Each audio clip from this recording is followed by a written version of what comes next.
Okay. Okay, so I'm starting this again. I'm starting this live again. I have I'm not in my usual okay. I know the audio is working. Ha. So, happy Friday, guys. I'm here I am. I'm actually in a different place than I normally am. I'm in a pretty cool spot called the Pantheon. It's a building in the downtown area of this town where I live. Thank you. I'm glad you're here, Papa Geek. Stick around. Let's have some fun. So today we're going to be doing some Q&A. Let's check. Making sure that this audio is on. Happy Friday, Brandon. Nice to have you here. And we're going to be talking about a few things. First of all, I am going to do a little bit of talking about my upcoming retreats. I've got a really cool retreat coming up, and hopefully somebody out there is going to hear about it and enjoy it with me. I'm going to be going to Playa del Carmen. So Playa del Carmen is this amazing place in Mexico. The beaches are amazing. It's just absolutely awesome. It's in a place called the House of Aella, and it is it's a 3 full day retreat. So it's technically 4 days because we arrive on Thursday night, and it's at this amazing resort. All the food's included. There's extra activities. So if you want to try qigong or meditation or yoga or any of these other things, you can do those. It's absolutely gorgeous, and it's on my website right now. I actually did an email to my mailing list. If you're not on my mailing list, make sure to go to jessecoomer.com, and we can get that going. You can be on the mailing list and get updates as time goes by. So I do have a few, let's see here. I do have some viewer mail that I would love to go over. I don't always go over a lot of viewer mail. A lot of times people send me just like full books, like these really, really long things that it's like there's so many details. And it's just like so kind of intimidating for me to even go over. And so a lot of times I don't do the I don't do viewer mail, but I've got one that I'll cover today. Guy TGIF. Notice I'm in a little bit different digs. It's kind of a weird. I don't know. Did you guys hear the echo in here? Is it a little too echoey? Maybe. I don't know. What do you think? I'm in a different spot today. So normally I do my broadcast from my home, and I have kind of a home office today. There's all sorts of things going on, and I'm out of my usual location. Can you tell I've been wearing a mask today? So no echo. Thank you, Papa Geek. So today so one of my jobs is I'm a full-time English professor. I am also a full-time breath worker. So it is an interesting, kind of an interesting 2 full-time jobs that I do. So whenever I'm at the university, I have to wear a mask all the time, and so it ruins the beer. But I've been kind of, what do you think? I mean, it sort of looks like it's back to a little bit, maybe not its full glory, but at least it looks okay, I think. I don't know. Anyway, guys, so I'm going to be in Playa del Carmen, and that is in May. That's a huge thing coming up. The retreat in Playa del Carmen is a Wim Hof method retreat. It is a longer Wim Hof method retreat than I typically do. I occasionally will do like a week-long retreat, but most of the time I do weekend retreats.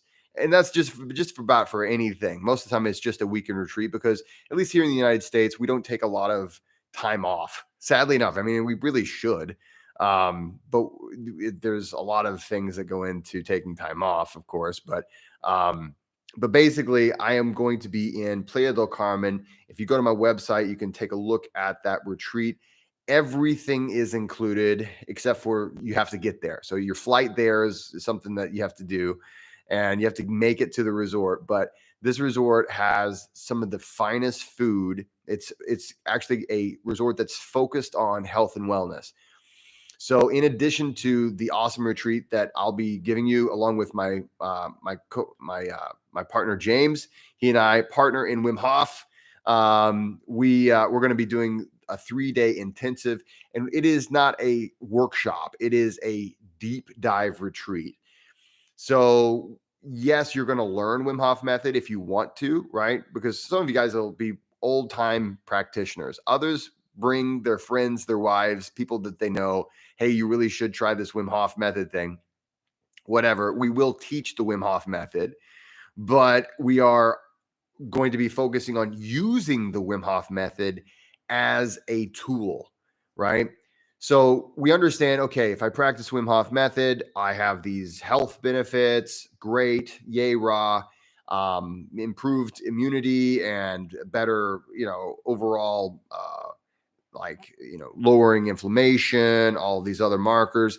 But can we use it as a tool to enhance the rest of our life, to really work on becoming more of the me that I want to be, really working on becoming, you know, getting past blockages and being a more authentic self. That's what the focus of this retreat is going to be, using Wim Hof method for that. Now, of course, it's also pretty cool that it's in a beautiful retreat center on the beach in Mexico. We're talking about 5-star resort, focused around health and wellness. So in addition to the things that James and I will be doing, if you go to this, you also get to go to all these other amenities, all these other experiences. So, for instance, qigong, meditation, vinyasa yoga. There's like so much. So it's a huge, awesome package. It's kind of a bucket list type of an experience. So, yeah. So it would be awesome. Now I gotta say, you're right, Papa Geek. Why go to Mexico when you can stay in a wet and cold Sweden? You make a really good case. You make a really good case for Sweden, my friend. I mean, cold and wet. I mean, for a Wim Hof method practitioner, there's nothing all that bad about those two things. However, yeah, it's kind of nice. It's kind of nice sometimes to be in a nice tropical environment. The thing about Wim Hof method is that you can practice it anywhere. It's not like you have to be in the Arctic or in some kind of a tundra landscape. Now, for those of you guys who are in the United States, if you'd like to catch my next retreat, it's next weekend. So not this weekend, but next weekend. It's in Wisconsin. It's the Sand Valley retreat that you might remember me and James talking about the Sand Valley retreat not too long ago. So that's next weekend, and it is going to be awesome. The weather looks perfect. Now, we all know that the weather in the Midwest can be all this different stuff. But Brandon, is it near Tijuana? I don't think it's near Tijuana, but it is near Cancun. So the Playa del Carmen, you would fly into the Cancun airport to get to the House of Aella. And again, go to jessecoomer.com, take a look at the events, and of course, sign up for my newsletter.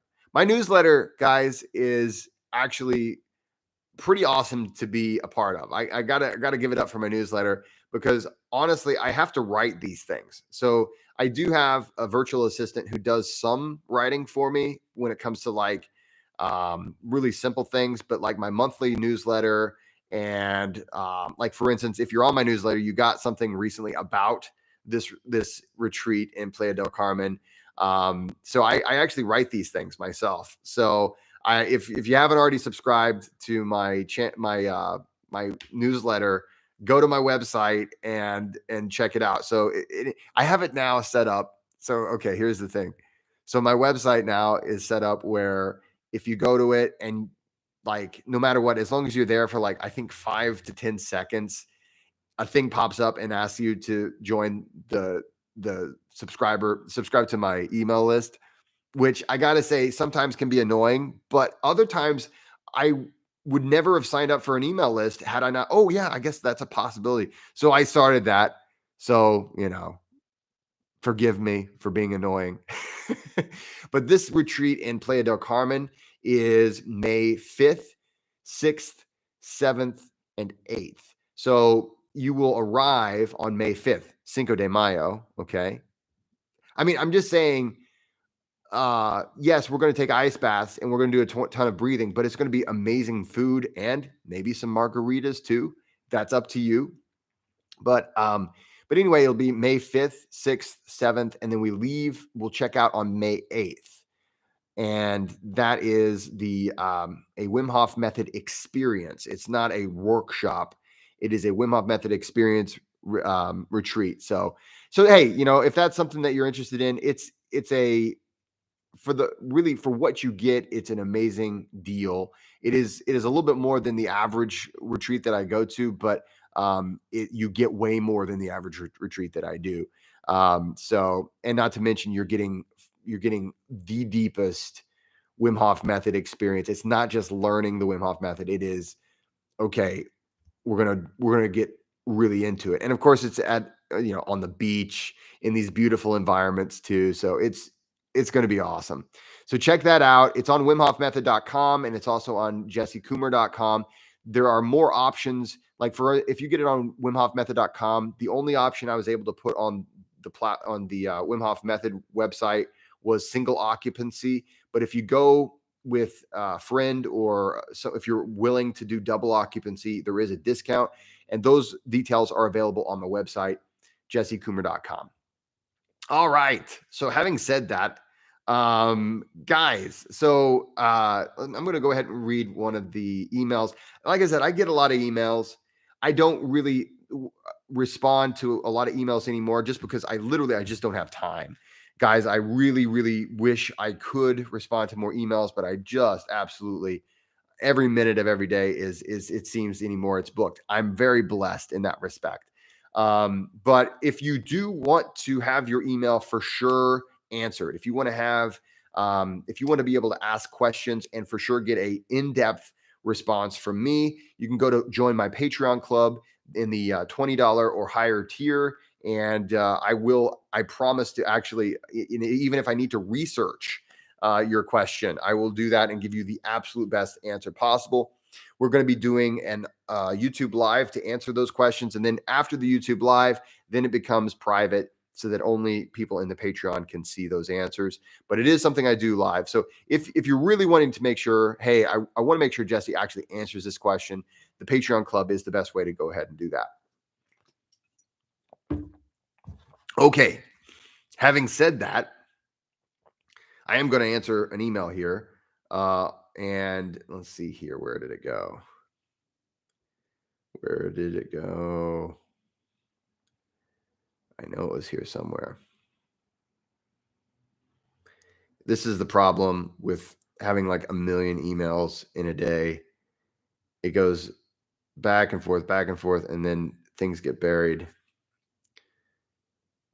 Let's see here. And hey, guys, if you have any questions yourself, this is a great time to ask questions. And I'd be happy to try to speak to those as much as I can here on today's live. I'm going to be here at least for 30 minutes to an hour, somewhere around there, before I have to head out and have dinner with my fam. Do you guys, what time is it where you are? Where are you guys right now? We've got a few people on this right now. Roll call. Where are you from? Let's see here. And while you're telling me where you're from, I'm trying to find this email, because I had a guy email me about having chest pain in the cold, and I feel like this was a good opportunity to address that. Where are you?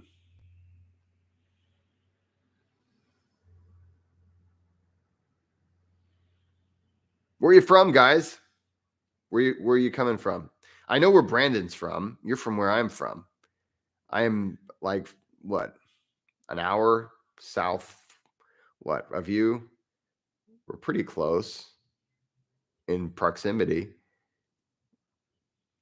Yeah, Freedom. I like saying Freedom, Indiana. Is that literally the town? I didn't know there was a Freedom, Indiana. Or is that where you've designated that you're from? The other day I was watching a documentary and it was set in the 1970s, and I heard a saying that I haven't heard in a long time, actually, sadly enough.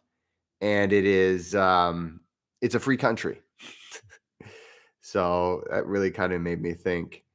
Um, let's see. Well, I don't know if I'm going to be able to find this email, but I am going to kind of summarize it and kind of just go over some safety issues if you are having chest pains in a cold shower, what to do, how to think about that. I'm just going to see one more sweep through just to see if it just didn't get buried forever. I think it did just get buried forever because I don't see it anymore. Anyway, okay. So freedom is your address. I love that. Belgium, guys from Belgium. I actually Belgium. I have. That's my ancestry from Belgium. So I am I'm my family immigrated from Belgium and from Germany. So and from the Netherlands, and I don't know. My 23andMe is it's just a conglomeration of a bunch of European countries. But anyway, I got an email recently from a guy who said he was having some chest pains while he was taking his cold shower, and he wanted to know, really, what should I do? How should I go about this? And so basically, I want to give you just a few safety things to think about if you're taking a cold shower. Cold training is one of the things that you do need to have a healthy heart to start. And a lot of people have kind of wonder about this because it's like, I thought that cold training made you have a healthier heart. I thought it was good for your circulation, good for your heart.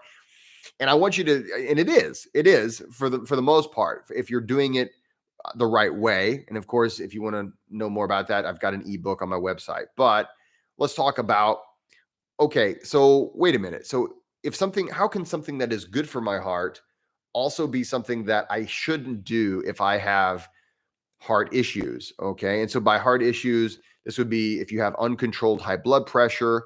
And of course, in all cases, if you ever have any questions about this, always talk to your doctor and say, hey, I'd like to start taking cold showers. I feel like this is something that's good for my health. What do you think about that? Am I healthy enough for it? Okay. So that, I never want to say that this is medical advice, but ultimately, there are some people who are worried about this. And the thing is, you got to understand, for some people out there, strenuous exercise is likely to give you a heart attack. Okay, we understand this.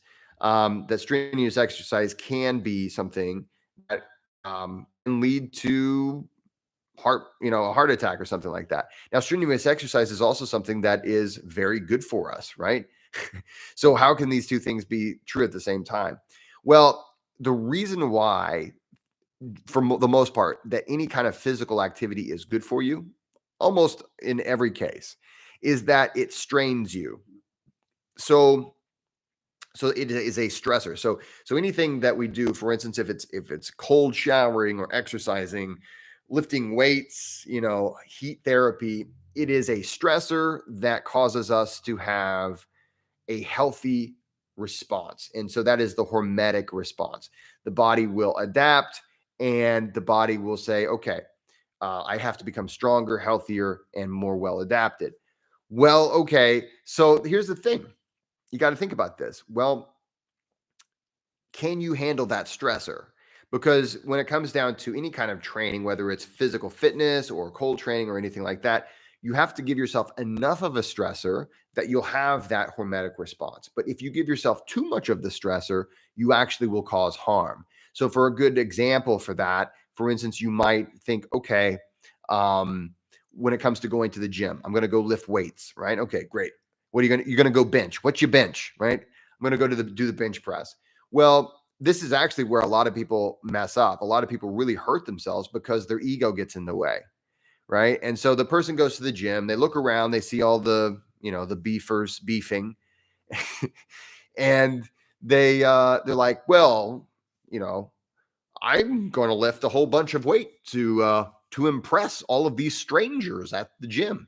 If you've ever been to the gym, it still happens to me to this day. I have to fight my ego because my ego says I need to impress these guys at the gym. And in reality, I should be lifting according to my own physical fitness, right?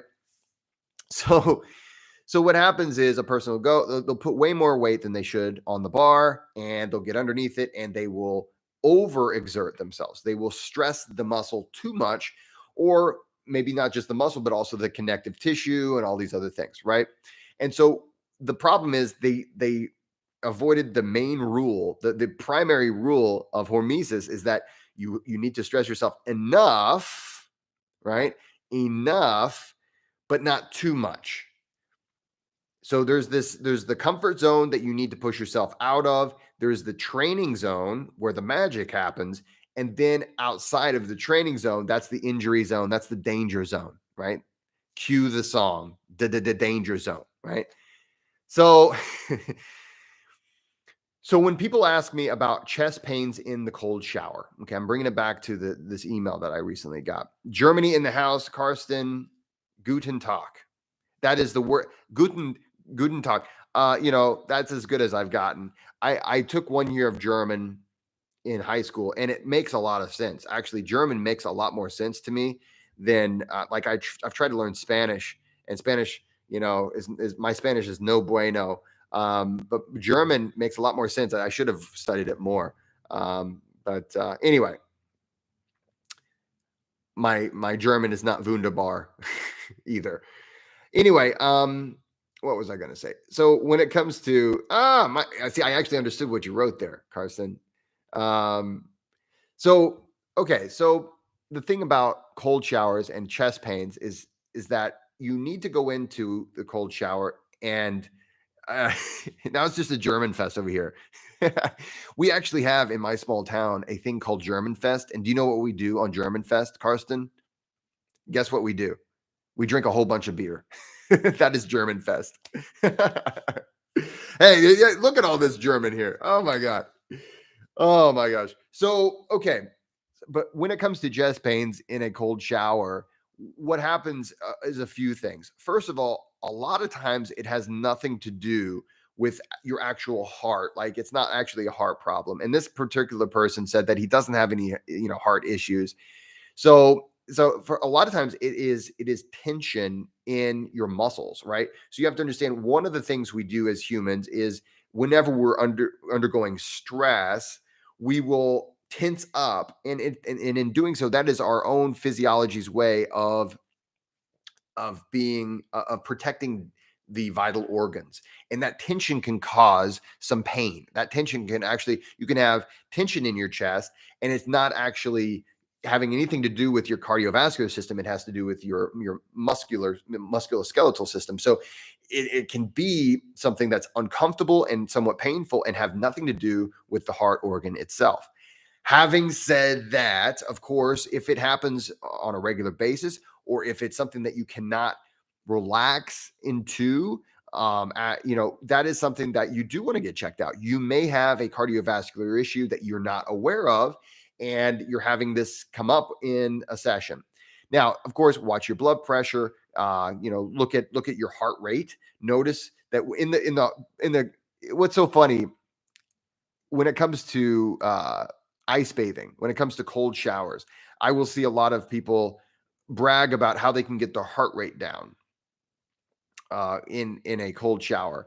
And here's the thing: your heart rate will spike at the beginning, but your heart rate will naturally go down if you have a healthy heart in a cold shower or an ice bath. That's one of the responses to being in a situation where you don't have remember, you got to remember all of your circulation on the skin. It's going to close up, and then it's there to protect your core. So your heart doesn't actually have to pump as much around. Now it may pump harder, and so that's one of these things where heart rate and blood pressure are not always.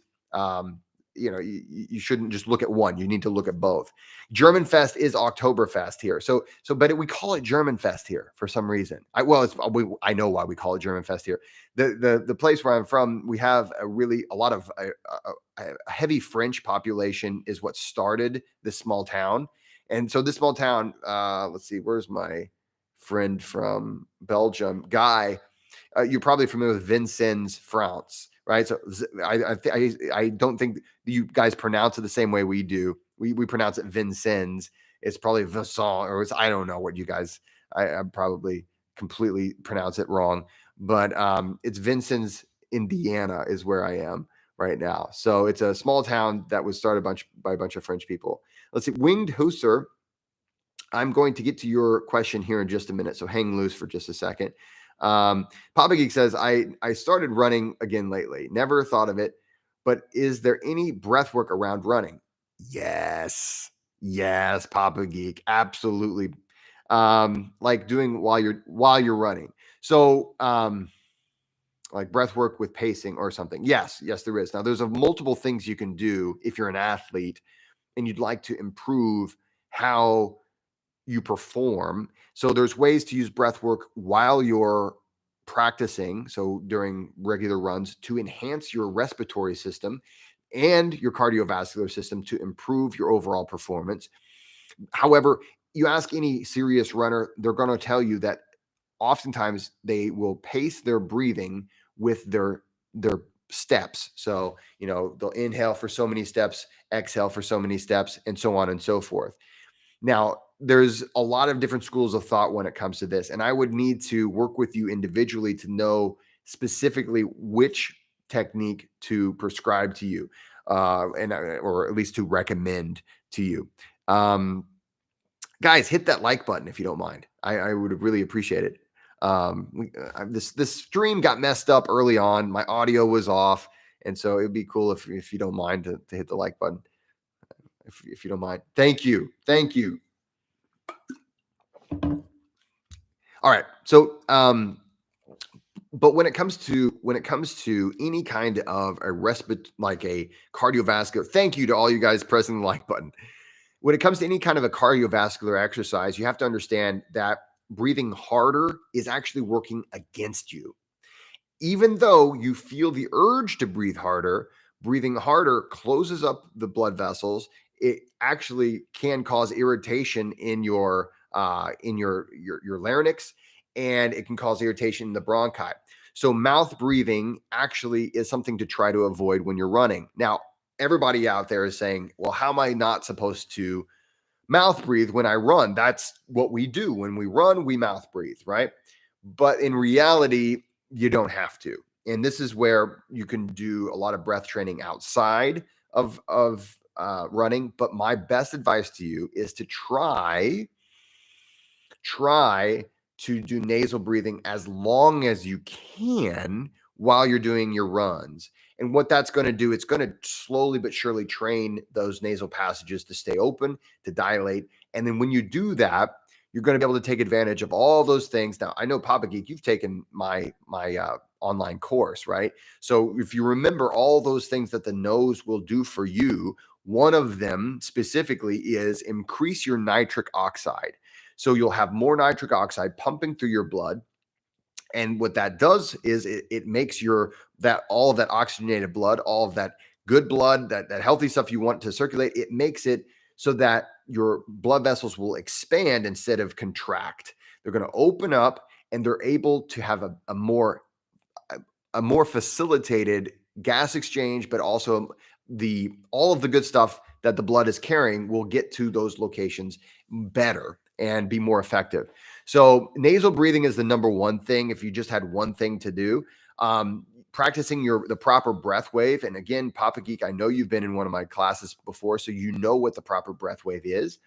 Oftentimes we will see people do mouth breathing, which leads to other dysfunctions in the breath wave. So anytime you have a dysfunction in the breath wave, you are sending signals to the autonomic nervous system that you really probably don't want to send.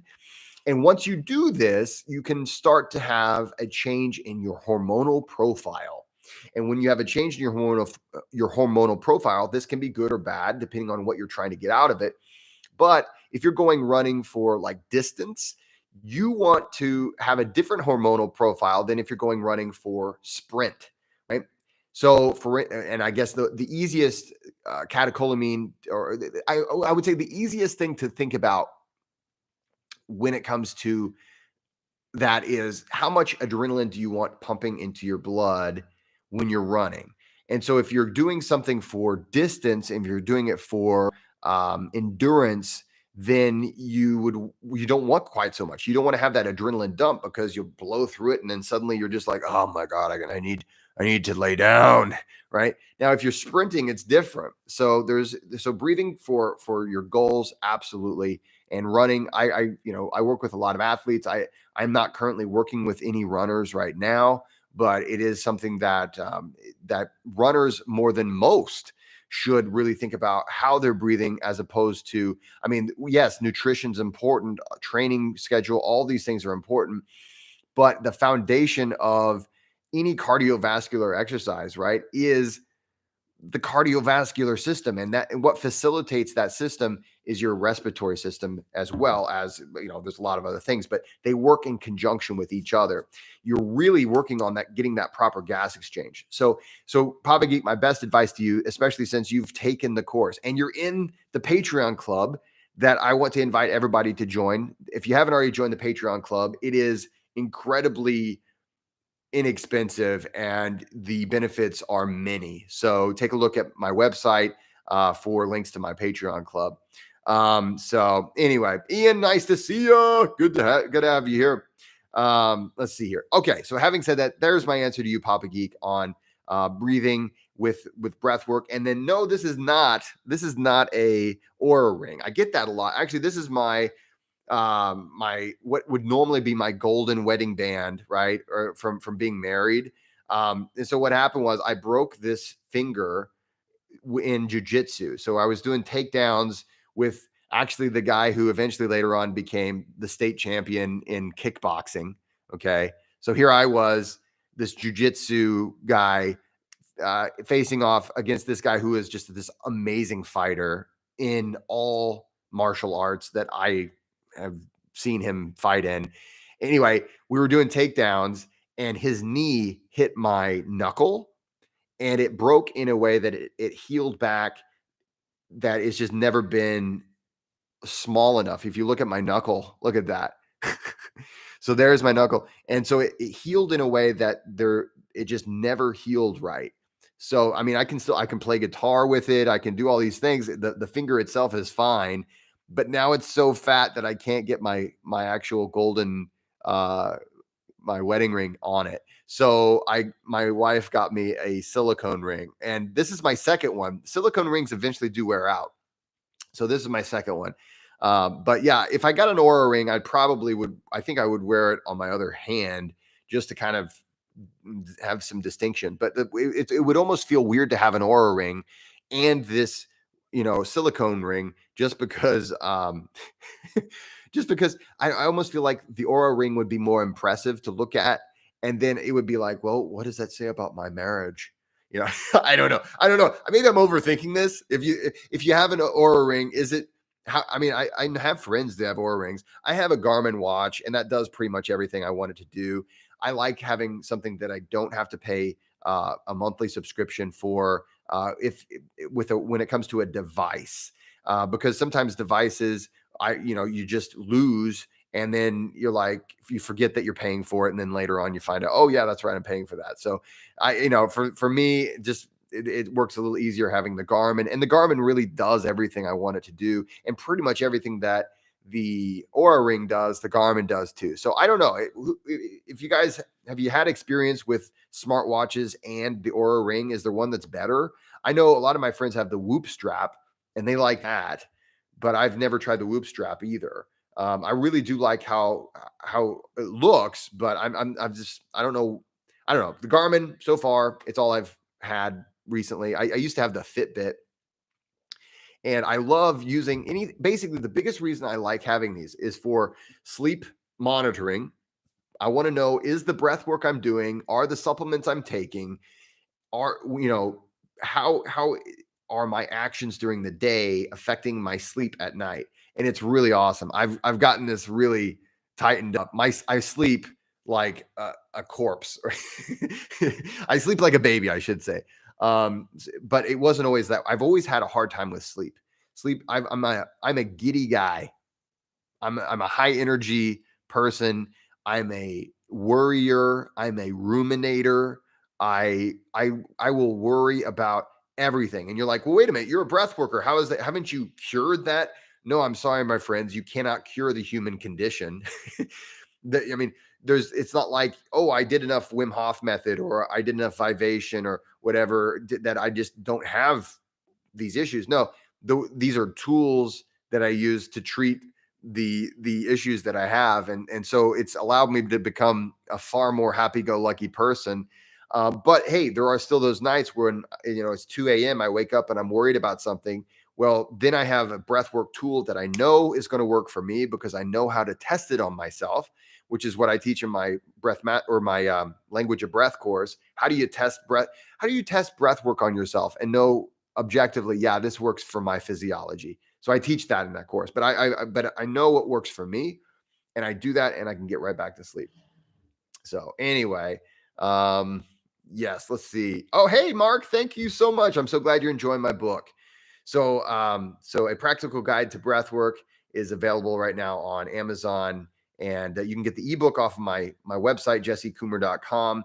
It's on Audible and iTunes as well. If you want to download the ebook or the Audible version.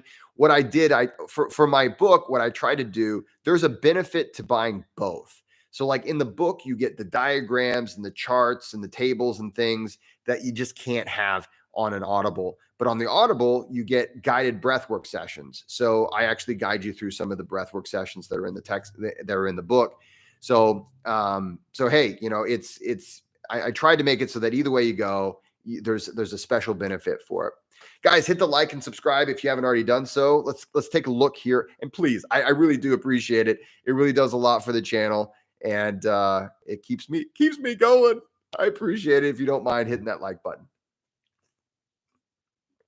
So, okay. There was a question that I said I was going to get to, and now I'm going to follow through on that promise. This is Winged Hussar, or Hussar, Winged Hussar. Any tips for a deviated septum? I got surgery, but the condition came back. I'm planning on going to a new doctor in a few years, but wanted to see your take on a deviated septum. That's a great question. So deviated septums can be minor problems that you'll never know you have, or they can be major problems that do impact your ability to breathe in a healthy way. When I work with people with deviated septums, it's a person by person basis because there is such variety in this. But I will say, I'm assuming it must be pretty bad if you've had to have surgery and now you're having surgery again. Thinking. What I would say, the best thing for you, okay, the best thing for anybody, but especially for someone with a deviated septum that is like a serious deviated septum, is to work on your CO2 tolerance. So the Buteyko method is what I would recommend if you wanted to look into a specific technique or method into being able to breathe better. Obviously, your good nostril, you want to take real good care of that one, um, and also do anything you can to work on that one, and both of them really, but especially the one that is the healthy one, the one that's the appropriate size, I should say, or sometimes even bigger. Sometimes with a deviated septum, I'll see a person have one that's like sort of larger than normal, and then one that's smaller than normal. But you really want to take good care of that. So a few things you'll want to do, and this is going to help everybody that's watching right now.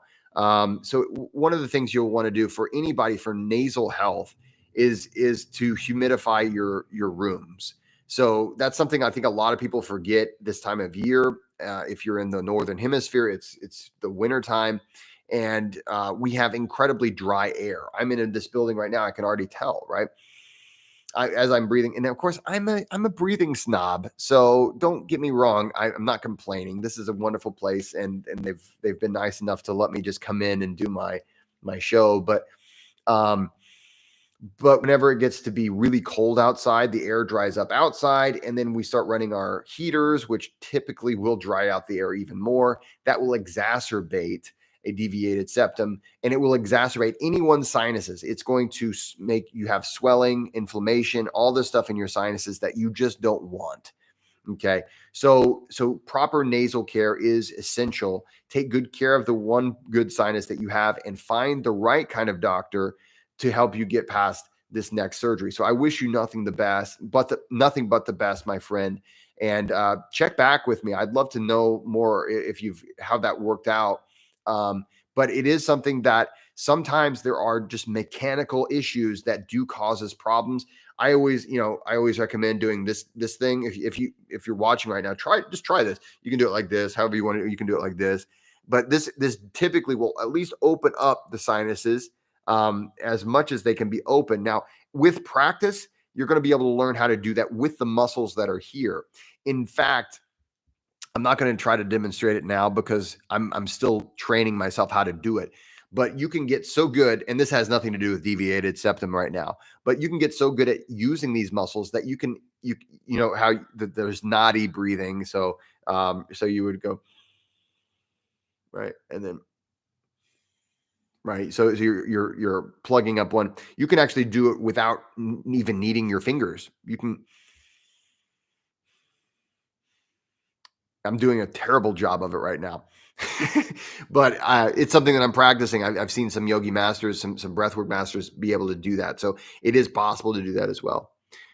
Let's see here.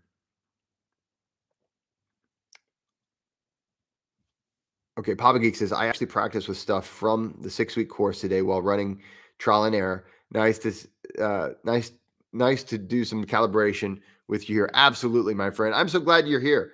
What's the deepest experience you've had in a breath hold? Okay, so Ian is asking about a breath hold. So um, typically when we do breath holds, okay, typically the breath hold is following superventilation style breath work, which means that there's a lot of changes that happen in the way that circulation and activation happens in our brains. I will say that there was a really cool thing that happened to me whenever I was doing breath holds, but I was training CO2 tolerance. So this is not going to be something that is typical, and that's why I want to talk about it. Um, so I was walking around in a local park. I live in walking distance of a nice little park, just walking laps, and I was doing Buteyko breath work. So basically, there is a exercise in Buteyko using the Buteyko method where you'll take so many steps on a breath hold, and then you continue, and then you take so many steps on a breath hold, and you continue, and so on and so forth. Well, I was starting to, and normally CO2 tolerance training is not incredibly pleasurable. It's normally something that people tend to, when I have clients and I'm training them in some Buteyko because they need it. Okay. If you're one of my clients and I tell you to do Buteyko breath work, it's because you need it. But, and you know who you are. But, but I was doing Buteyko while walking and I started to get this amazing natural high. And, it's this interesting thing Chuck McGee talks about sometimes whenever we're talking about it. And it was just this amazing natural high, like that just everything felt right, even though I was in a CO2 surplus. So I was experiencing hypercapnia, which for most of the time is an unpleasant experience. But it's the strange thing that somehow my experience of that flipped into this incredibly profound experience, as if I understood somehow that everything is connected and that like it's like I felt connected somehow to uh the most primal elements of everything. It was really amazing. So there's one of my experience. I have tons of experiences. You practice breath work as often and as long as I have. I mean, you'll get a list, and you'll see, Ian. You'll see. Ian, you are in. I think you're in my Patreon club. Falling Timbers. This month's one of the new sessions that I came out with called Falling Timbers. I highly recommend. I highly recommend. I think you're going to have an experience in one of those breath holds too. All right, guys, we're getting close to the end of the broadcast, but I want to take a look at. Oh, hey, Papa Geek, your daughter's doing jujitsu. That is so cool. Yes, jujitsu is an amazing workout. Like I don't know of any other workout where it's like I used to compare it to like if you went to a gym and you got on the treadmill and then the treadmill tried to put you into a headlock, right? Like it's a really um hardcore 100%. It's a 100% exertion, and you're thinking and you're having to use your brain. Wait a minute, Ian. Wait a minute. He says, I feel guilty for liking CO2 as much as Wim Hof method. Do not. Okay. The, the I'm going to talk about this for a minute, and I'm going to maybe see about some other questions here, but I want to talk about this. So Wim Hof method is one awesome thing, right? It's a great method, but there's also so much out there. So don't feel like you have to be a brand name person, right? It's not Coke or Pepsi here. Uh, you know, like I've been doing Wim Hof method longer than most people who do Wim Hof method. I'm still an instructor in I've worked with Wim himself and traveled around and these things multiple times. And it's something that I absolutely believe in it. I love it. I practice it myself. But I also am in love with Vivation, which I think is what most people are looking for when they're looking for breath work. Man, when I found Vivation, I'm like, this is what I've been looking for all this time. Oh my God. But I'm also in love with Buteyko method because I want to practice my CO2 because I see all these other benefits. But I'm also in love with pranayama because there's such amazing techniques that make me feel amazing, and they work different aspects of my physiology and my psychology. So don't feel guilty ever. You're practicing, you know, it's your practice. And that's really a huge message that I want to get out there is, when it comes down to it, man, you just do you, man. You do you. So let's see here. Where am I? Where am I? Where am I? Please come to North Carolina at some point in the future. Hey, guess what, Mark? I'm coming to North Carolina this year. So, Mark, first of all, I know for a fact that I will be in North Carolina in July, and I'm going to, and if I'll be doing it's a retreat with Roblin Festi called the Convergence. And let me just say, this is hardcore awesome. The Convergence. This will be our second year to do it, and it's in let's see, Barnard. Where is it? It's outside of Asheville, North Carolina, and I'm actually going to be bringing Vivation out there. So you'll get to practice Vivation. I'll be leading people in Vivation, and it's going to be again, it's a transformative experience. Literally, just to kind of give you an idea, we start the retreat with a funeral ceremony. Yes, we have a funeral for whatever aspect of yourself. There's a part of us, we want to challenge ourselves to let something that's not productive, something that we want to let go of. We are going to have a funeral at the beginning. So we have a funeral pyre. We burn something to represent this is something I'm letting go of. And literally we have a birthing process at the end. There's Vivation, there's all kinds of breath work, there's all kinds of other things like we do primitive heat therapy, like hardcore heat therapy. We do natural movements, hiking in the mountains, cacao ceremony, you name it. It is amazing. It's called the Convergence. If you go to jessecoomer.com, you will not be disappointed. Also, later on this year, probably this fall, I'll be in the Asheville area doing probably a Wim Hof thing out there as well. So, so you're in Wilmington. Okay. Cool. A subscription, they should pay you for your data.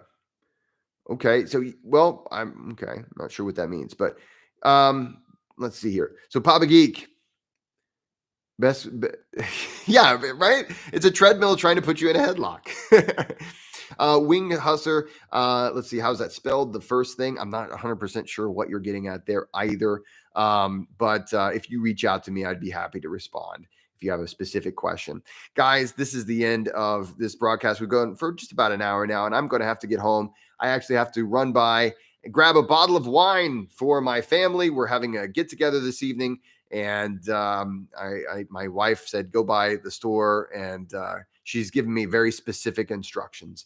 I want to thank you all for being here, guys. If you haven't already done so, please please click the like button if you don't mind. Smash the like button, right, or whatever. But please like it.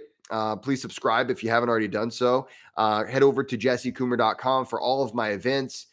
Subscribe to my newsletter to keep up on everything, and have a beautiful weekend. I'll see you next time.